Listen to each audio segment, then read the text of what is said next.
ഈ അടിയന്തരാവസ്ഥ കാലത്ത് ഇന്ദിരാഗാന്ധി ചെയ്തത്, ആ അടിയന്തരാവസ്ഥ പ്രഖ്യാപിച്ച അന്ന് തന്നെ അർദ്ധരാത്രി ചെയ്തത്, ആ മാധ്യമങ്ങൾ, ധാരാളം മാധ്യമ സ്ഥാപനങ്ങൾ നിൽക്കുന്ന ഒരു സ്ഥലമുണ്ടല്ലോ, എന്താ, അവിടത്തേക്കുള്ള വൈദ്യുതി വിച്ഛേദിക്കുകയായിരുന്നു. പത്രം ഇറങ്ങേണ്ടതില്ല പിറ്റേ ദിവസം. ഇന്ന് അങ്ങനെയല്ല. ഇന്ന് മാധ്യമങ്ങൾ സ്വയം വേണമെങ്കിൽ വൈദ്യുതി ചെയ്തു കൊടുക്കും. അത് മുഖ്യധാര മാധ്യമങ്ങൾ ആ രീതിയിലേക്ക് മാറിയിരിക്കുന്നു. സ്വയം അടിയന്തരാവസ്ഥ വരിച്ചിരിക്കുന്നു. അവർ തയ്യാറാണ്, മുഖ്യധാര മാധ്യമങ്ങൾ.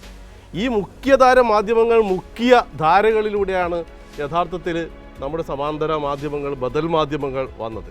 ഈ ബദൽ മാധ്യമങ്ങളെ ചെറുക്കുക എന്നതുകൂടി ഉദ്ദേശം കൂടിയാണ് എനിക്ക് തോന്നുന്നത് പ്രബീർ പുൽക്കായസ്ഥയ്ക്ക് നേരിട്ട ഈ ഒരു വിധി എന്ന് പറയുന്നത്. പക്ഷേ അവിടെ അവസാനിക്കുന്നില്ല. ബദൽ മാധ്യമങ്ങളായിരിക്കുന്നു ഇന്നത്തെ മാധ്യമ മേഖലയുടെ ശക്തി. ആ ഒറ്റയ്ക്ക് പ്രതിപക്ഷമായി നിൽക്കുകയാണ് ഇപ്പോൾ ധ്രുവറാട്ടെ, ആകാശ് ബാനർജി, അതോടൊപ്പം രവീഷ് കുമാർ, ദ വയർ പോലുള്ള ഒരു മാധ്യമ ചരിത്രം തന്നെ സംഭവിച്ചിരിക്കുന്നു.